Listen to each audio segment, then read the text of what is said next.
জীবন change হইতে লম্বা ওয়াজ লাগে না, অল্প কয়েকটা কথাই যথেষ্ট হয়, যেটা আমি আপনাদেরকে বুঝাইতে চাইতেছি। দুনিয়ায় কতটুকু অর্জন করলাম বা দুনিয়ায় আমার কতটুকু অর্জিত হলো, এটা আসলে একটা মানুষের বাবার বিষয় না। দুনিয়ায় কতটুকু অর্জিত হলো, রাগ হয়ে যাবে কিনা জানি না, বলমু না, ওনারা রাগ হয়ে যাবে। ওনাদের দাদারা যখন ছিল তো এই এলাকার জমিনের দাম কত ছিল? আজকে দাদা চলে গেছে, বাবা চলে গেছে, আজকে এক এক শতাংশের জমিনের দাম কত? দাদা যখন ছিল তো 1%, বর্তমান 1%-এর টাকা দিয়ে পুরাটা এলাকা কিনা যেত, তারপরও মনে হয় টাকা থেকে যেত, ঠিক না? আমি বুঝাইতে চাইতেছি দুনিয়ায় আমি কি অর্জন করলাম, এটা আসলে একটা মুসলমান, একটা মানুষের বাবার বিষয় না। একটা মানুষের বাবার, মুসলমানের বাবার বিষয়, যাকে আল্লাহ মুসলমানের ঘরে জন্ম দিলেন সৎ ইচ্ছায়, যাকে মানুষ হিসেবে নির্বাচিত করলেন, শ্রেষ্ঠত্বের মুকুট যার মাথায় দিলেন, সৃষ্টি সেরা বানাইলেন, যাকে কুদরতি হাত দিয়ে তৈরি করলেন, হুকুম দিয়া না, যাকে 10 মাস সময় নিয়ে তৈরি করলেন, 6 দিনে না, সব সৃষ্টি কিন্তু 6 দিনে কমপ্লিট। সমগ্র সৃষ্টিকে আল্লাহ 2 অক্ষর দিয়ে তৈরি করছেন, কাফ আর নুন, যে দুটা মিলাইলে হয় কুন, 2টা অক্ষর দিয়ে তৈরি করছেন। আপনাকে আমাকে কুদরতি হাত দিয়ে তৈরি করছেন, 6 মাস সময় নিয়ে তৈরি করছেন। আমি তো বলি, বুঝবেন কিনা জানি না, তৈরি করার পরে মনে হয়, অনেক সময় হয় কারিগরের হাতে এমন জিনিস তৈরি হয়ে যায় যে কারিগর নিজেই বারবার উল্টায় উল্টায় দেখতে থাকে যে এত সুন্দর বানাইলাম কি করে। আল্লাহ মনে হয় আমাদেরকে তৈরি করার পরে নিজেই দেখা বলতেছেন শ্রেষ্ঠত্বের মুকুট আর কার মাথায় দিব, এর চেয়ে সুন্দর তো একটাও দেখি না, বিদায় ওর মাথায় বসায় দিলাম। মানুষ তোর মাথায় শ্রেষ্ঠত্বের মুকুট বসায় দিলাম। কেননা আগের জমানার লোক প্রতাপশালী ছিল কিন্তু অহংকারী ছিল না। রাগ হয় না, আজকে কিছু পাইতে না পাইতে, অল্প কিছুই যদি মানুষ পাওয়া যায় দুনিয়াতে, বর্তমানে অহংকারী হয়ে যায়। যুবককে দেখেন, যৌবন পাইতে দেরি, ওর স্টাইল চেঞ্জ হইতে দেরি হয় না, এটা কিন্তু অহংকারের লক্ষণ। অহংকারের ঠিক, ও দেখবেন চুলের স্টাইল চেঞ্জ হয়ে গেছে, টি শার্টের স্টাইল চেঞ্জ হয়ে গেছে, প্যান্টের স্টাইল চেঞ্জ হয়ে গেছে, চলাফেরার স্টাইল চেঞ্জ হয়ে গেছে। তো আগের লোক প্রতাপশালী ছিল কিন্তু অহংকারী ছিল না, যে আমি দুনিয়া কি অর্জন করলাম এটা আমার কাছে বিষয় না। যে আল্লাহ আমাকে মানুষ হিসাবে অস্তিত্ব দিল, মুসলমানের ঘরে অস্তিত্ব দিল, উম্মতে মুহাম্মদী বানাইল, এক ফোঁটা পানির থেকে যে আল্লাহ আমাকে সাজাইল, এক ম্যাজিক দেখায় দিল। ম্যাজিক সৃষ্টির ভিতরে সবচেয়ে সুপার ম্যাজিক হলো মানুষ। মানুষের চেয়ে সুপার কোনো ম্যাজিক নাই। এক ফোঁটা পানির থেকে আপনি দেখেন 13 কোটি ক্যামেরা এক চোখে, 2 চোখে 26 কোটি ক্যামেরা, 4 বার চেকিং এর পরে আপনার ভিতরে আল্লাহ ঢুকতে দেয়। যদি প্রযুক্তি দিয়ে চেক করতে হইতো তাহলে সকালের পানি 3 দিন পরে পান করতে হইতো। প্রথম চেক করে ঘ্রাণ ঠিক আছে কিনা, নাক শুনতে দেরি, সাথে সাথে রিপ্লাই দিতে দেরি করে না। গ্রান ঠিক না তো নাক সাথে সাথে ডিনাই করে, এটার গ্রান ঠিক না, সরা। যদি প্রযুক্তি দিয়ে চেক করতে হইতো তাইলে 3 দিন পানির জন্য অপেক্ষা করতে হইতো। প্যাথোলজি সেন্টার ওয়ালারা বলতো এত সিরিয়াল লেগে রয়েছে, 3 দিন পরে তোমারটা রিপোর্ট আসবে। 3 দিন পর্যন্ত আপনাকে পিপাসিত থাকতে হতো। কিন্তু না, টাচ করতে দেরি, রিপ্লাই দিতে দেরি করে না, সাথে সাথে রিপ্লাই দেয়, ঘ্রাণ ঠিক আছে। সত্য এটাই। আজকে ফোন দিলে হাজারো বন্ধু চলে আসে, আমরা দেখি মাঝে মাঝে বন্ধু ফোন দিতে দেরি, চতুর্দিক থেকে 2, 4, 50 জন না 100 জন ছুটে আসতে দেরি করে না। কিন্তু কালকের দিন ছুটে আসবে না। বন্ধু বন্ধুর ডাকে সাড়া কোথায় দিবে? নাইলে কোরআন কেন বলবে লা ইয়াসআলু হামিমুন হামিমা? বন্ধু বন্ধুর দিকে তাকাবে না। সত্য তো এটাই। হ্যাঁ হ্যাঁ, লা ইউজসি ওয়ালিদুন আন ওয়ালাদিহি শাইআ। ওই দিন বাপ সন্তানের ডাকে সাড়া দিবে না। ওয়ালা মাউলুদুন আন ওয়ালিদিহি শাইআ। সন্তানও বাপের ডাকে সাড়া দিবে না। এই জন্যই বুঝাইতে চাইতেছি, আমি দুনিয়ায় কতটুকু অর্জন করলাম এটা বাবার বিষয়। দুনিয়ায় তো কত মানুষ পাওয়া যাবে কামাই ছাড়া কোটিপতি, কামাই ছাড়া 1000 কোটি টাকার মালিক। আলহামদুলিল্লাহ, আলহামদুলিল্লাহিল্লাযী খালাকাল খালাইকা বিইরাদাতিহি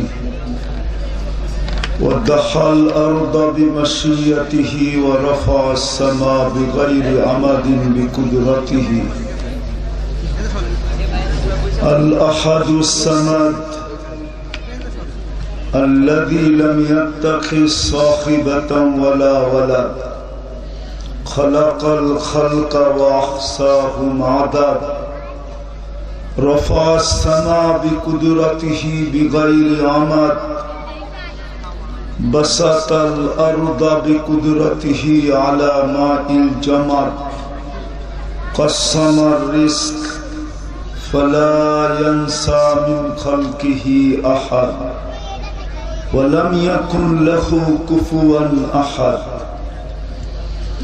والصلاة والسلام على حبيبنا وحبيب ربنا مصطفى مجتبى محمد رسول الله الذي بعثه إلى الجن والإنس وإلى الأبيض والأسود وإلى المشرق والمغرب بشيرا ونذيرا داعيا إلى الله رحمة للعالمين شفيع المذنبين حريص بالمؤمنين رؤوف رحيم صلى الله عليه وعلى آله وأصحابه وأتباعه صلاة وسلاما كثيرا كثيرا أما بعد فأعوذ بالله من الشيطان الرجيم بسم الله الرحمن الرحيم وأما من خاف مقام ربه ونهى النفس عن الهوى فإن الجنة هي المأوى وقال رسول الله صلى الله عليه وسلم اطلب الجنة جهدكم أو كما قال عليه الصلاة والسلام। মুসলিম টেক সিরাজুল উলুম মাদ্রাসা কর্তৃক আয়োজিত উক্ত মাহফিলের সম্মানিত সভাপতি, উপস্থিত মেহমানানে কেরাম, উলামায়ে ইযাম, এলাকার থেকে আগত মুসলমান ভাইয়েরা, যে পর্যন্ত লাউড স্পিকারের আওয়াজ পৌঁছতেছে, যদি শোনার সুযোগ থাকে তো পর্দার অন্তরালে মা ও বোনেরা, কোরআন হাদিস থেকে যতটুকুই তেলাওয়াত করলাম, আশা রাখি একই সামনে রেখে অল্প সময় কিছু কথা রাখবো। সাথে সাথে সকলের কাছে অনুরোধ, যতটুকুই শুনবো আর যতক্ষণই শুনবো, যতটুকুই শুনবো আর যতক্ষণই শুনবো, পরিপূর্ণ মনোযোগ দিয়ে শুনবো। কেননা এটা আল্লাহর আদেশ, ইদা কুরিয়াল কোরআন ফাস্তামিহু লা, যখন কোরআন বা কোরআনী কথা শুনো তো পরিপূর্ণ মনোযোগ দিয়ে শুনো। এটা হলো প্রথম হুকুম, আদেশ। দ্বিতীয় আদেশ হলো আনসিতু, পরিবেশটাকে নিঝুম রেখা শুনো, যেন কোনো আওয়াজ না হয়, তাইলেই কিন্তু পুরস্কার পাবো। লাআল্লাকুম তুরহামুন। আর আল্লাহর পুরস্কার ছোট না, এক করলেই তো 10 দেন, ঠিক না? 1 ঘন্টা খাটলে 10 ঘন্টার বেতন কে দেয় দুনিয়াতে? এক করলে 10 দেয়, কিন্তু দুনিয়ায় তো কেউ দেয় না, ঠিক না? 10ও কম বললাম। আমাদের নবীজি তো 10, আল্লাহ যখন বলছেন 10, তো বলছে তাইলে আমার উম্মত হইয়া লাভটা কি হইল? মাত্র 10। আর আমি আপনার বন্ধু হইয়া লাভ হইল কি? মাত্র 10। তা আল্লাহ বলছেন 100। আবারও নবীজি বলছেন মাত্র 100। তাহলে আমার উম্মত হইয়া লাভ হইল কি? আর আমিও আপনার বন্ধু হইয়া লাভ হইল কি? তা আল্লাহ বলে 700। তো আমাদের নবীজি বলতেছে মাত্র 700। তাহলে আমার উম্মত হইয়া লাভ হইল কি? আর আমি আপনার বন্ধু হইয়া লাভ হইল কি? তা আল্লাহ প্রতি উত্তরে বলতেছেন, বন্ধুর সংখ্যা বললে আপনি মাত্রই বলবেন, বিদায় সংখ্যা উঠায় দিলাম, হিসাব ছাড়া দিব। তাহলে এক করলে যদি হিসাব ছাড়া দেয় তো আল্লাহর দাম তো ছোট না, ঠিক না? তো পুরস্কার তো ছোট না, পুরস্কার দিবেন, কিন্তু শর্ত 2টা। পরিপূর্ণ মনোযোগ দিয়ে শুনতে হবে। দ্বিতীয় হলো পরিবেশটাকে নিঝুম রাখতে হবে। কিন্তু এটাও সত্য কথা, যিনি আমাদের কারণে বিতাড়িত হলেন, যিনি, ভালো মতে ধ্যান দিয়ে শুনতে হবে, কিন্তু যিনি আমাদের কারণে বিতাড়িত হলেন, কেননা মানুষ না আসলে শয়তান বিতাড়িত হওয়ার সুযোগ ছিল না। মানুষের কারণেই শয়তান বিতাড়িত। আমার কাছে মানুষের কারণেই শয়তান বিতাড়িত।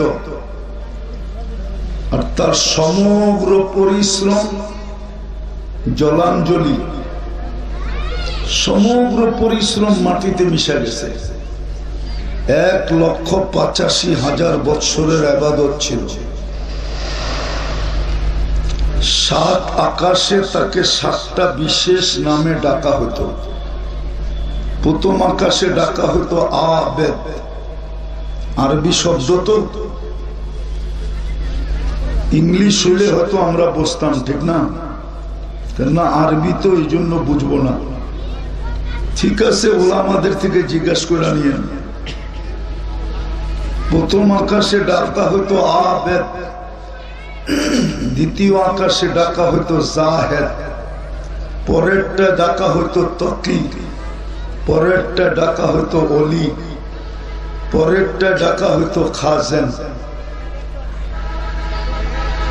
সপ্তম আকাশে ডাকা হতো আজাজিল, সাত উপাধি জলাঞ্জলি বিদায় সে চাবে না আপনি পুরস্কার নিয়ে ওঠেন। আর এটা যুক্তিতেও বলে না, তর্কেও বলে না। যে মানুষের কারণে সবকিছু দুলিশ্বাস হলো, তাকে পুরস্কার নিতে দেয় তো দেয় কি করে, ঠিক না? এই জন্য সে বহুত রূপে চেষ্টা করবে আপনি যেন মনোযোগ দিয়ে না শোনেন, পরিবেশটা যেন নির্জুম না থাকে, চেষ্টা করবে। কিন্তু নির্ভর আমাদের উপরে যে আমি জিতব না তাকে জিতাবো। কোনটা? পাক্কা তো? তাহলে কিন্তু পরিবেশটাকে নির্জুম রাখতে হবে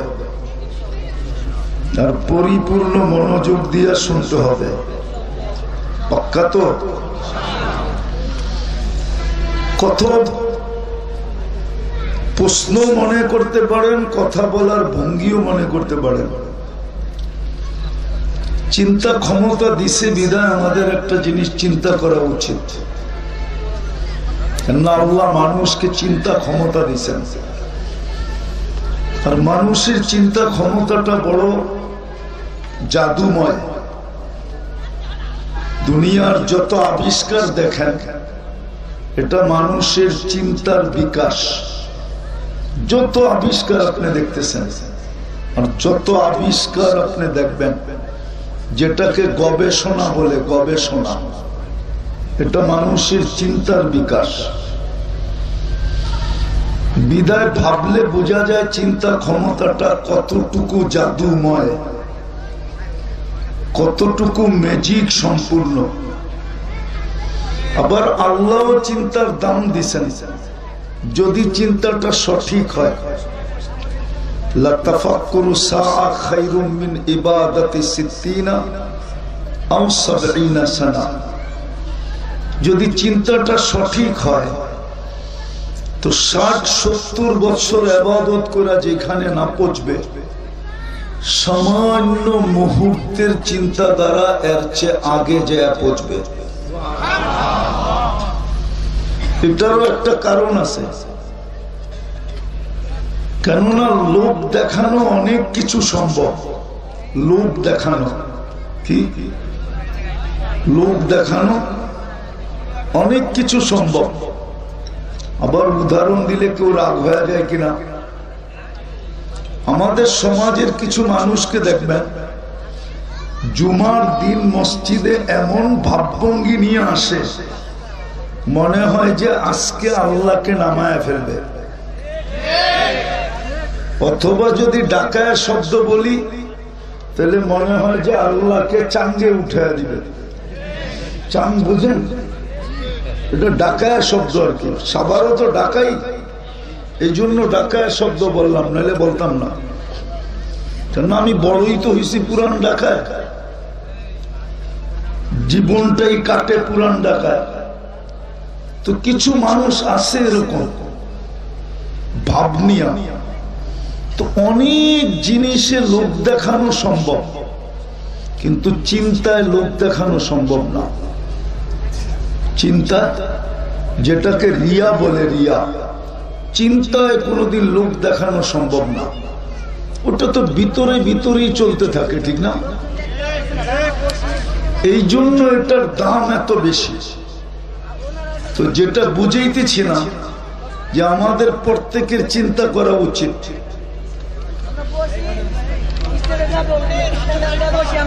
আওয়াজ না, আওয়াজ না, আওয়াজ না, আওয়াজ ছাড়া করেন। বললাম না, শয়তান কোনোদিন চাবে না যে আমরা আজকে পুরস্কার নিয়ে উঠি। ও এক এক রূপে আসবে, কখনো বাচ্চার রূপ নিয়ে আসবে, এক এক রূপ নিয়ে আইসা পরিবেশটাকে নষ্ট করতে চেষ্টা করবে। ঠিক আছে? তো কথা যেটা বলতেছিলাম, লম্বা কিন্তু সম্ভব না, শর্টই হবে। কিন্তু অল্প কথাও যদি দিলে গাঁথতে পারি তাহলে যথেষ্ট হবে। প্রমাণ দেই আমি দুই একটা, তাইলে বুঝে আসবে। ইব্রাহিম ইবনে আদহাম রহমতুল্লাহ আলাইহি কোনো ওলি ছিলেন না, উনি তো একজন শাসক ছিলেন। যেমন আমাদের বিক্রমপুরের রাজা ছিল বা রাজা বীর বিক্রম, অথচ বিক্রমপুরটা পুরো বাংলাদেশ ছিল না, শুধু শ্রীনগর আর লৌহজং এই দুটা থানা বিশিষ্ট এটুকুই হলো বিক্রমপুর। পুরো মুন্সিগঞ্জ বিক্রমপুর না, এই দুটা থানাই বিক্রমপুর। এটারই রাজা ছিল রাজা বীর বিক্রম। তদ্রুপ ইব্রাহিম ইবনে আদহাম রহমতুল্লাহ আলাইহি এক এলাকার রাজা ছিলেন, ছোট একটা এলাকা, বলখ নামক এলাকার রাজা ছিলেন। কিন্তু উনি ওলিদের প্রথম কাতারে আসলেন কি করে? কোন লম্বা ওয়াজ দিয়া না, ছোট একটা কথা দিয়া। এখন কিন্তু উনি আল্লাহ ওয়ালাদের প্রথম সারির একজন, অথচ একজন দেশের পরিচালক, রাজা। উনি ঘুমাইতেছিলেন রাজপ্রাসাদের ভিতরে, তো কারো পায়ের আওয়াজে ওনার ঘুম ভেঙে গেছে গভীর রাত্রে। তো তাকায় দেখেন যে আওয়াজটা মাথার উপরে, অর্থাৎ ওনার ছাদে। প্রহরীকে বললেন, দেখো তো এই গভীর রাত্রে আমার ছাদে কে হাঁটে, যার পায়ের আওয়াজে আমার ঘুম ভেঙে গেল। তো যা দেখেন বাস্তবিকই একজন হাঁটতেছে। বলল রাজা মশাই ডাকে, চলে আসলো নিচে। তো রাজা জিজ্ঞাসা করলো, তুমি গভীর রাত্রে আমার ছাদে কি করো? বলছে উঠ হারায় গেছে, খুঁজতে খুঁজতে চলে আসলাম। তো বলল পাগল নাকি, উঠ ছাদে আসবে কি করে? তালাশ করবে মরুতে অথবা জঙ্গলে, ছাদে উঠ আসবে কি করে? তুমি কি পাগল? তো বলতেছে রাজা মশাই, আমি যদি পাগল হই তাহলে আপনিও তো পাগল।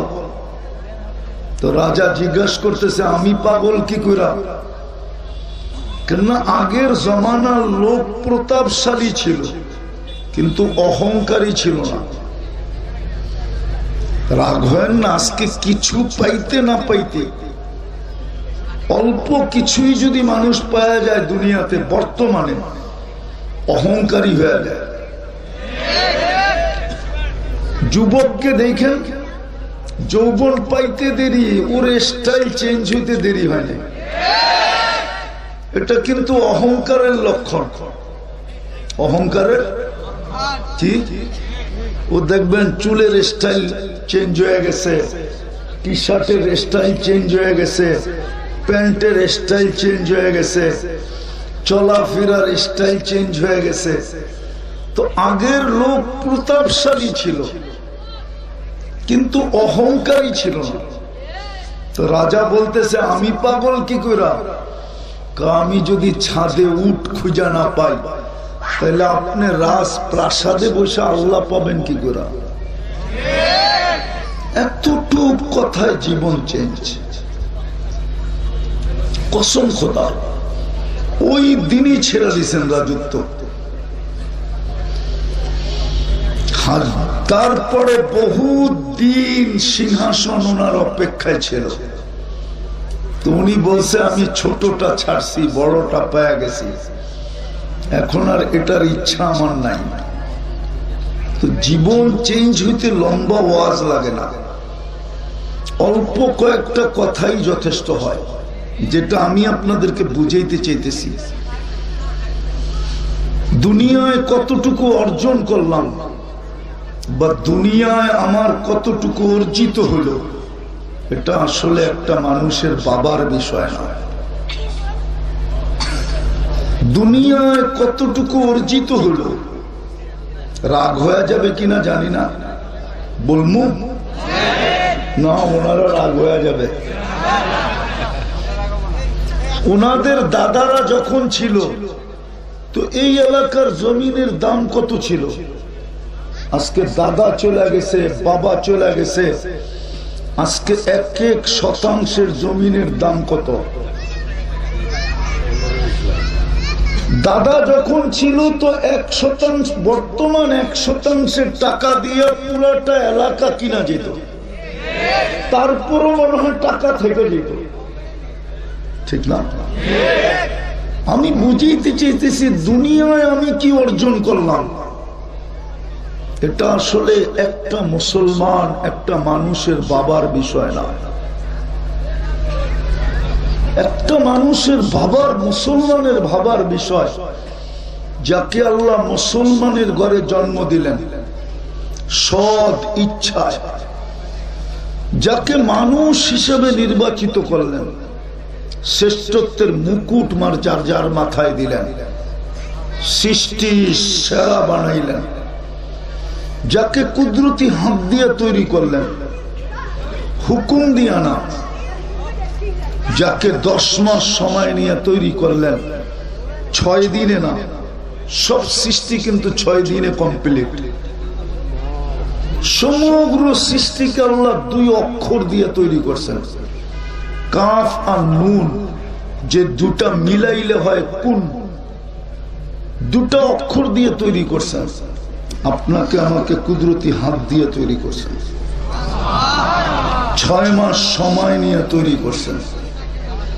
আমি তো বলি, বুঝবেন কিনা জানি না, তৈরি করার পরে মনে হয়, অনেক সময় হয় কারিগরের হাতে এমন জিনিস তৈরি হয়ে যায় যে কারিগর নিজেই বারবার উল্টায় উল্টায় দেখতে থাকে যে এত সুন্দর বানাইলাম কি করে। আল্লাহ মনে হয় আমাদেরকে তৈরি করার পরে নিজেই দেখা বলতেছেন শ্রেষ্ঠত্বের মুকুট আর কার মাথায় দিব, এর চেয়ে সুন্দর তো একটাও দেখি না, বিদায় ওর মাথায় বসায় দিলাম। মানুষ তোর মাথায় শ্রেষ্ঠত্বের মুকুট বসায় দিলাম, কেননা তোর চেয়ে সুন্দর তো একটাও দেখি না, কোন সৃষ্টি তো তোর চেয়ে সুন্দর না। যদি সুন্দর হইতো তাহলে মিশরের মেয়েদের কথাই তো সত্য হইতো। ইউসুফ আলাইহিস সালামের রূপ দেখা বলছিল, মা হাসা লিল্লাহি হাদা বাশার ইন হাদা ইল্লা মালাকুন কারীম।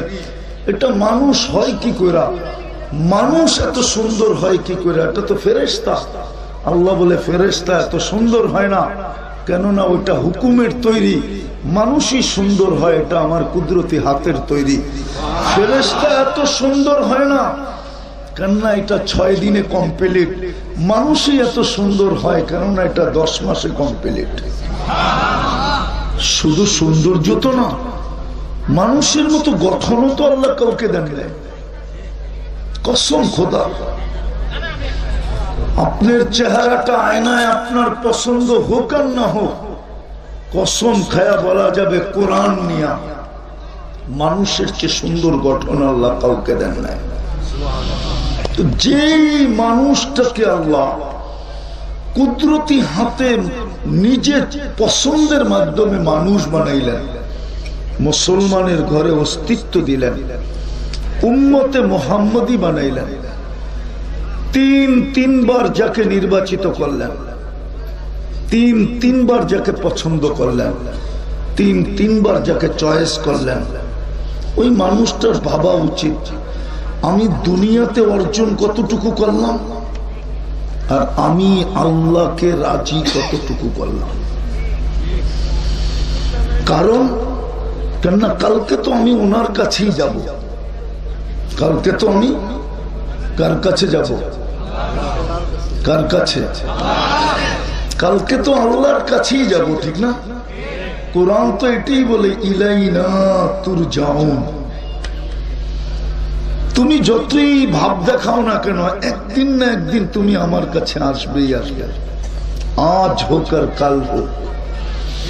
এটাও সত্য, লিকুল্লি শাইইন আজাল, আমার পিঠে সীমা রেখা দেওয়া আছে, আমার পিঠে সীমা দেওয়া আছে, কোন দিন আমি রেখায় পা দিব আর আল্লাহর কাছে চলে যাব। বিদায় আমার চিন্তা করা উচিত, নারী হোক পুরুষ হোক, যুবক হোক আর বৃদ্ধ হোক, বাকি 2 শ্রেণীকে আমি বাদ দিলাম। কেননা বাচ্চা কলম তার বিরুদ্ধে যায় না উঠানো, কিচ্ছু তার বিরুদ্ধে লেখা হয় না, পাগল তার বিরুদ্ধে কলম যায় না, বাচ্চার পাগল ব্যতীত প্রত্যেকের চিন্তা করা উচিত যে আমি দুনিয়াতে কতটুকু অর্জন করলাম। এটা বিষয় না, এটা বিষয় না, সত্য এটাই, সত্য এটাই। সভাপতি সাহেবের সাথে মহব্বত আছে দেখে ওনারই দিয়ে উদাহরণ দেই। দাদা পরদাদা এখানে যেভাবে জীবন কাটায় গেছে, এর চেয়ে কোটি গুণ বেশি উন্নত ভাবে উনি জীবন কাটাইতেছে, ঠিক না? হ্যাঁ, ওই সময় রাস্তা ছিল না, ঘাট ছিল না, বিদ্যুৎ ছিল না, সিদ্যুৎ ছিল না, বেশি দিনের কথা হতো না, ঘন্টায় ঘন্টায় একটা গাড়ি এখান দিয়ে আসতো, যেটাকে মুড়ির টিন বলা হতো। মুড়ির টিন, গাড়িও নাম ছিল না, নামই ছিল মুড়ির কি, গাড়ি শব্দটাই ওর উপরে লাগে না। ওটাকে স্টার্ট দিতে হইলো এরকম, আমরাও দেখছি এরকম ঘুরে ঘুরে স্টার্ট দিতে হইতো। ওটার ভিতরে কোনো আধুনিক হরেনও ছিল না, অ্যানালগ হরেন ছিল, চাপ দিলে প প শব্দ হইতো।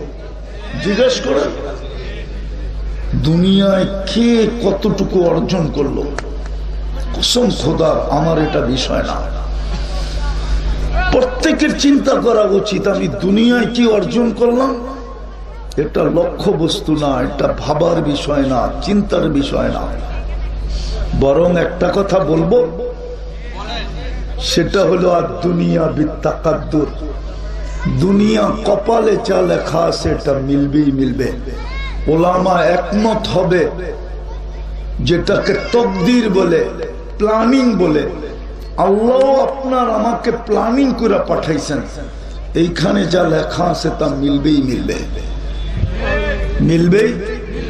দুনিয়া বিত্তাকাদ্দুর, দুনিয়া লেখা, আর দুনিয়া মাকসুম, দুনিয়া বন্টিত, যাকে যেটুক দেওয়ার দিয়েই পাঠাইছেন।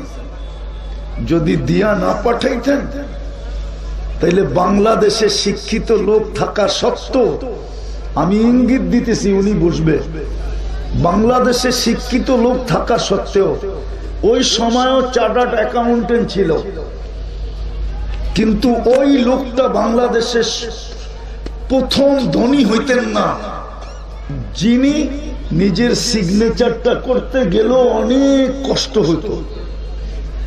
আমি নাম বলবো না, আমি নাম বললে বলতে পারি। বাংলাদেশের প্রথম ধনী ব্যক্তিটা ছিলেন উনি, নাম বলবো না। যদি কপালে লেখা না থাকতো তাহলে ওই যুগও চার্টার্ড অ্যাকাউন্টেন্ট ছিল, নাইলে ওনার কাছে চার্টার্ড অ্যাকাউন্টেন্ট কেন চাকরি করতো আমি দেখায় দিব। এখনো বুঝা গেল ওনার কপালে লেখা ছিল, এই জন্য বাংলাদেশের প্রথম ধনী ব্যক্তি উনি। এখনো আছে কিছু লোক, নাম বলবো না, আমরা চিনি, বড় হয়েছি তো ঢাকা শহরে, এখনো বলে দিতে পারবো কোন জায়গার থেকে শুরু, এখন কোথায়। কপালে লেখা ছিল, এরকমই আল্লাহ লেখছে। বিদে আমি দুনিয়া বুঝাইতে চাইতেছি না, আমি আপনাদের বিবেকের পর্দা খুলতে চাইতেছি। এই জন্য যে আমি দুনিয়া কি অর্জন করলাম এটা আমার কাছে বিষয় না। যে আল্লাহ আমাকে মানুষ হিসাবে অস্তিত্ব দিল, মুসলমানের ঘরে অস্তিত্ব দিল, উম্মতে মুহাম্মদী বানাইল, এক ফোঁটা পানির থেকে যে আল্লাহ আমাকে সাজাইল, এক ম্যাজিক দেখায় দিল। ম্যাজিক সৃষ্টির ভিতরে সবচেয়ে সুপার ম্যাজিক হলো মানুষ। মানুষের চেয়ে সুপার কোনো ম্যাজিক নাই। এক ফোঁটা পানির থেকে আপনি দেখেন 13 কোটি ক্যামেরা এক চোখে, 2 চোখে 26 কোটি ক্যামেরা, 4 বার চেকিং এর পরে আপনার ভিতরে আল্লাহ ঢুকতে দেয়। যদি প্রযুক্তি দিয়ে চেক করতে হইতো তাহলে সকালের পানি 3 দিন পরে পান করতে হইতো। প্রথম চেক করে ঘ্রাণ ঠিক আছে কিনা, নাক শুনতে দেরি, সাথে সাথে রিপ্লাই দিতে দেরি করে না, ঘ্রাণ ঠিক না তো নাক সাথে সাথে ডিনাই করে এটার গ্রান ঠিক না সরা। যদি প্রযুক্তি দিয়ে চেক করতে হইতো তাইলে 3 দিন পানির জন্য অপেক্ষা করতে হইতো। প্যাথোলজি সেন্টারওয়ালারা বলতো এত সিরিয়াল লেগে রয়েছে, 3 দিন পরে তোমারটা রিপোর্ট আসবে। 3 দিন পর্যন্ত আপনাকে পিপাসিত থাকতে হইতো। কিন্তু না, টাচ করতে দেরি, রিপ্লাই দিতে দেরি করে না, সাথে সাথে রিপ্লাই দেয় ঘ্রাণ ঠিক আছে। জিহ্বার সাথে সাথে রিপ্লাই দেয় স্বাদ ঠিক আছে। যদি স্বাদ টেকনোলজি দিয়ে জানতে হইতো, প্রযুক্তি দিয়া, তাইলে এখানেও 10 দিন সময় লাগতে পারত। আপনি না খায়া শুটকি হয়ে যেতেন। শুটকি, গ্রাম্য ভাষা বলতেছি, শুটকি হয়ে যেতেন। জিহ্বা টাচ করে আর সাথে সাথে বলে স্বাদ ঠিক আছে, ভিতরে ঢুকা। তৃতীয় দাঁত চেক করে কণা জাতীয় কিছু আছে কিনা, পাথর জাতীয় কিছু আছে কিনা, শক্ত কিছু আছে কিনা যেটা পেটে গেলে হজম হবে না। সাথে সাথে দাঁত ওটাকে চেক করে বের করে দেয়। চতুর্থ চেকিং আবার জিহ্বা করে আঁশ জাতীয় কোনো জিনিস আছে কিনা, চুল জাতীয় কিছু আছে কিনা, ওটা পেটের ভিতরে গেলে ক্ষতি হবে বন্দার। তো চতুর্থ চেকিং করে ওটাকে বের করে। যদি বিজ্ঞান করেন, যদি বিজ্ঞান দিয়ে এই 4টা জিনিস চেক করতে হতো টেকনোলজি দিয়া বা প্রযুক্তি দিয়া, তাইলে আপনার একদিনের খানা 10 দিন পরে খাইতে হতো। কিন্তু আল্লাহ তো সাথে সাথে 4টা চেকিং করে। এই জন্য আমি বলছিলাম যে প্রশ্ন মনে করতে পারেন, কথা বলার ভঙ্গিও মনে করতে পারেন। চিন্তা করেন দুনিয়ায় কতটুকু অর্জন করলেন বা অর্জিত হইল, ওটা আমার বিষয় না। হতে পারে আপনি সারা দুনিয়ার সবচেয়ে প্রথম ধনীও হইতে পারেন, সারা দুনিয়ায় আপনি অলরাউন্ডারও হইতে পারেন, সারা দুনিয়ার মালিকও হইতে পারেন। আমার তাতে কিছু আসে যায় না।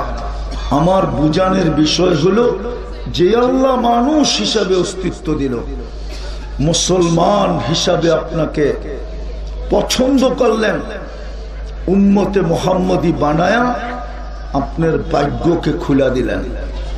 আমি কিন্তু প্রথমেই দেখাইলাম আপনার ভাগ্য খোলা। আপনি যদি উম্মতে মুহাম্মদী না হইতে পারতেন, না হইতেন, তাইলে একের বিনিময়ে আপনি হিসাববিহীন কোনোদিন পাওয়ার সুযোগ ছিল না। আজকে উম্মতে মুহাম্মদী হিসাবে আপনি বলতে পারেন যে আমি এক করলে আল্লাহ আমাকে হিসাব ছাড়া দিবে। কেননা কোরআনে আছে বিগাইরে হিসাব, আপনি হিসাব ছাড়া পাইতে পারেন, আমি মানি। শুধু উম্মতে মুহাম্মদী হওয়ার কারণে। বিদায় কথা শেষ জায়গায় চলে আসছি, একটু ভাবেন, কেননা কখন কে চলে যাবে কেউ জানি না। কে কখন চলে যাব কেউ, এই মেশিন দুনিয়ার হাতে এখনো আসে না। কত রুগী কিন্তু ডাক্তার বলল তুমি চলে যাবে, কিন্তু রুগী এখনো বাজারে ঘোরে, কিন্তু ডাক্তারের হাড্ডি মাংস এখন অস্তিত্ব নাই। পাওয়া যাবে না, যাবে না। কে কখন চলে যাবে জানি না। বিদায় যোগ বিয়োগ মিলায়া যেতে হবে, এটাই সত্য। যদি যোগ বিয়োগ মিলায়া না যেত, যোগ বিয়োগ যদি মিলাইতে না হইতো, তাহলে কোরআন চিৎকার দিত না কাফা বিনফসিকাল ইয়াউমা আলাইকা হাসিবা। তোমার হিসাব তোমাকেই মিলাইয়া দিতে হবে। কালকে ম্যানেজারকে খুঁজে পাওয়া যাবে না। আর কেন পাওয়া যাবে না এটাও কোরআন বলছে, লিকুল্লি ইমরিইম মিনহুম শা'নুন ইউগনি। কিয়ামতের দিন ম্যানেজারই তো নিজেকে নিয়ে ব্যস্ত থাকবে। তোমার ডাকে সাড়া দিবে তো দিবে কখন, তোমার কাছে আসবে তো আসবে কখন, তোমার কথা শুনবে তো শুনবে কখন, তোমার আদেশ মানবে তো মানবে কখন, সে তো নিজেকে নিয়েই ব্যস্ত থাকবে। এই জন্যই তো কোরআন বলে ইয়াউমা ইয়াফিরুল মারউ মিন আখি, ভাই ওই দিন ভাইয়ের ডাকে সাড়া দিবে না, সে তো নিজেকে নিয়ে ব্যস্ত থাকবে। ভাইয়ের ডাকে সাড়া দেওয়ার সুযোগ কোথায়? ইয়াউমা ইয়াফিরুল মারউ মিন আখি ওয়া উম্মিহি ওয়া আবি। মা বাবার ডাকে সাড়া দেওয়ার সুযোগ হবে না, স্বামী স্ত্রীর ডাকে সাড়া দিবে না, স্ত্রী স্বামীর ডাকে সাড়া দিবে না। ওয়া সাহিবাতিহি ওয়া বানি। সত্য এটাই। আজকে ফোন দিলে হাজারো বন্ধু চলে আসে, আমরা দেখি মাঝে মাঝে বন্ধু ফোন দিতে দেরি, চতুর্দিক থেকে 2, 4, 50 জন না 100 জন ছুটে আসতে দেরি করে না। কিন্তু কালকের দিন ছুটে আসবে না। বন্ধু বন্ধুর ডাকে সাড়া কোথায় দিবে? নাইলে কোরআন কেন বলবে লা ইয়াসআলু হামিমুন হামিমা? বন্ধু বন্ধুর দিকে তাকাবে না। সত্য তো এটাই। হ্যাঁ হ্যাঁ, লা ইউজসি ওয়ালিদুন আন ওয়ালাদিহি শাইআ। ওই দিন বাপ সন্তানের ডাকে সাড়া দিবে না।